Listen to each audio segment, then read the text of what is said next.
कौरव और पांडवों के युद्ध में अंतिम युद्ध दुर्योधन और भीमसेन का युद्ध हुआ और भीमसेन की गदा के प्रहार से दुर्योधन घायल अवस्था में पड़ा हुआ था। तभी उसके समक्ष अश्वत्थामा आया। अश्वत्थामा ने कहा कि मित्र, अब तुम्हारी ये हालत मुझसे देखी नहीं जाती। अब तुम ये बताओ कि मैं तुम्हारी क्या इच्छा पूर्ण कर सकता हूँ, अपनी इच्छा बताओ। तब दुर्योधन ने कहा कि मित्र, हम 100 भाई थे, एक भी नहीं बचा, मैं भी मरने की स्थिति में आ गया हूँ और ये 5 पांडव, इनका कुछ नहीं बिगड़ा। मेरी यही इच्छा है कि तुम 5 पांडवों का सर मेरे सामने लेकर आ जाओ, इसी से मुझको प्रसन्नता होगी। अश्वत्थामा ने कहा ठीक है, मैं तुम्हारी इस इच्छा को अवश्य पूर्ण करूंगा।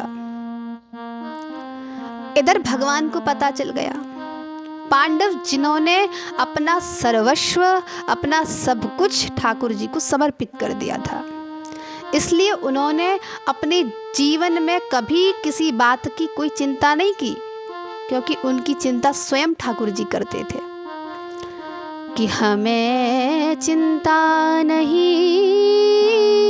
उनकी, उन्हें चिंता हमारी है, हमारी नाव का मालिक सुदर्शन चक्रधारी है। पांडवों को भगवान आज उनके शिविर से कहीं और ले गए और आज पांडवों के स्थान पर पांडवों के 5 पुत्र आकर शिविर में विश्राम करने लगे और अश्वत्थामा उन सोते हुए 5 बालकों का सर काटकर दुर्योधन के समीप ले गया। दुर्योधन ने जब उन 5 के सर को देखा तो बड़ा दुखी हुआ और प्रसन्न भी हुआ।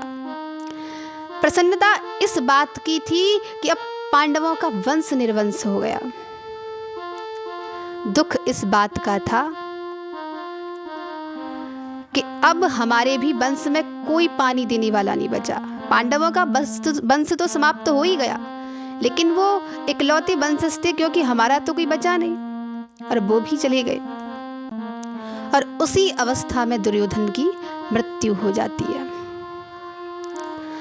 आज प्रातः काल द्रौपदी जी जैसे ही उस शिविर कक्ष में प्रवेश करती हैं और सोते हुए अपने बालकों के सर कटे हुए देखती हैं तो मूर्छित हो जाती हैं।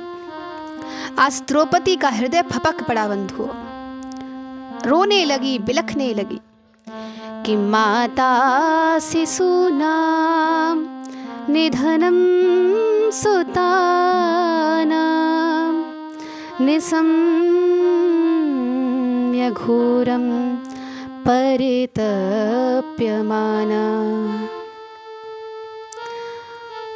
अर्जुन ने जब द्रौपदी को बिलखते हुए देखा तो समक्ष आए, देवी क्या हुआ, तुम क्यों रो रही हो? जब सारी स्थिति देखी तुरंत अपना गांडीव धनुष निकाला और कहा, अपने पुत्रों के हत्यारे को मैं कहीं से भी खोज कर लेकर आऊंगा।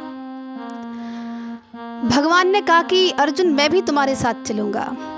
अर्जुन भगवान के साथ रथ पर आरूढ़ हुए और अश्वत्थामा को खोजने के लिए निकल पड़े। तभी उनको अश्वत्थामा मिल गया। अश्वत्थामा ने अपने बचाव के लिए ब्रह्मास्त्र का भी प्रयोग किया। तब प्रभु ने अर्जुन को भी ब्रह्मास्त्र संधान का आदेश दिया। तब दोनों ब्रह्मास्त्र आपस में टकराकर शांत होकर गिर पड़े। अर्जुन ने अश्वत्थामा को पकड़ा और कहा कि इसको मृत्यु दंड देके। भगवान ने कहा कि अर्जुन, जहां भी आतताई मिले उसको मार देना चाहिए, तुरंत ठिकाने लगा देना चाहिए। अर्जुन ने कहा कि नहीं, मैंने द्रौपदी को वादा किया है, मैं उसके समक्ष ही इसको मृत्यु दंड दूंगा। तभी अश्वत्थामा को घसीटते हुए अर्जुन शिविर के समीप लेकर आ गए। द्रौपदी खड़ी हैं, युधिष्ठिर खड़े हैं, भीमसेन खड़े हैं, नकुल सहदेव सब लोग खड़े हुए हैं। जैसे ही अश्वत्थामा को अपने समक्ष द्रौपदी जी ने देखा बंधुओं, तो क्या किया? अश्वत्थामा के चरणों में लेटकर प्रणाम किया कि ये हमारा गुरुपुत्र है। आज जब अपने बालकों के हत्यारे के चरणों में जब द्रौपदी जी ने प्रणाम किया, तो सारे के सारे लोग स्तब्ध रह गए। एक ऐसी माँ जिसके पुत्रों को किसी ने मार दिया हो और माँ उस हत्यारे को प्रणाम कर रही है। बंधु, यही है द्रौपदी का चरित्र कि उनका हृदय कितना दिव्य है। अपने बालकों के हत्यारे के चरणों में प्रणाम करती है कि ये गुरुपुत्र है। अर्जुन ने कहा कि द्रौपदी, ये क्या कर रही हो? तुम पागल हो? ये प्रणाम करने के योग्य नहीं, ये मारने के योग्य है। द्रौपदी कहती है, अर्जुन, ये बालकों का हत्यारा बाद में है, लेकिन हमारे गुरु का पुत्र पहले है, एक ब्राह्मण पहले है, और ब्राह्मण पूजनीय होता है, इसलिए मैंने इसके चरणों में प्रणाम किया है। आज पूरी सभा खड़ी हुई थी। अर्जुन सबसे पूछते हैं कि इस अश्वत्थामा के साथ क्या करना चाहिए? इसको मार देना चाहिए या इसको छोड़ देना चाहिए? इसके साथ क्या करना चाहिए? तभी युधिष्ठिर और द्रौपदी जी कहते हैं कि इसको छोड़ देना चाहिए। भीमसेन कहते हैं कि इसको मार देना चाहिए, इसने हमारे बालकों को मारा है। अगर अर्जुन तुमने इसको छोड़ दिया तो मैं इसको नहीं छोड़ने वाला। आज अर्जुन इस स्थिति में दुविधा में पड़ जाते हैं कि अब मैं क्या करूं। तभी अर्जुन भगवान श्री कृष्ण के समक्ष आए, कहा कि माधव, अब आप ही कोई निर्णय कीजिए, किसके साथ क्या किया जाए। भगवान कहते हैं, अर्जुन, मैंने पहले ही कहा था कि इसको यहीं पर ठिकाने लगा दो, लेकिन तुमने मेरी बात नहीं मानी। तब अर्जुन कहता है कि प्रभु, अब आप ही मेरा मार्गदर्शन कीजिए। तब भगवान कहते हैं, अर्जुन, आतताई को कभी छोड़ना नहीं चाहिए, और बालक के हत्यारे को तो कभी नहीं माफ करना चाहिए, और ब्राह्मण कैसा भी हो उसको मारना नहीं चाहिए। अब ये बालकों का हत्यारा है तो ये छूटना नहीं चाहिए, और ये ब्राह्मण है तो इसको मारना नहीं चाहिए। अर्जुन कहता है, जय हो न्यायाधीश महाराज, आप न्याय कर रहे हैं।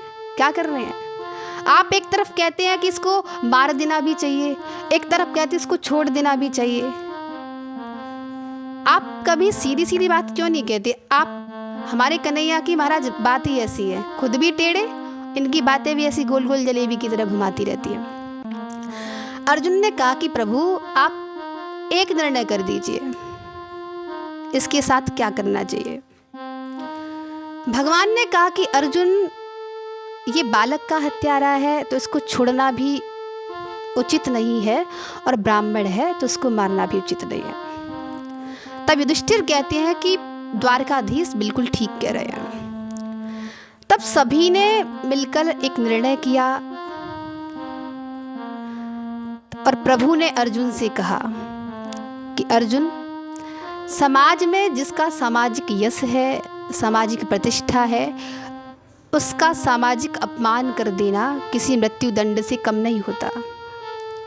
और इसके मस्तिष्क में एक ब्रह्म तेज की मणि है, उस मणि को निकालकर इसको यहाँ से भगा दो, यही इसके लिए मृत्यु के समान होगा।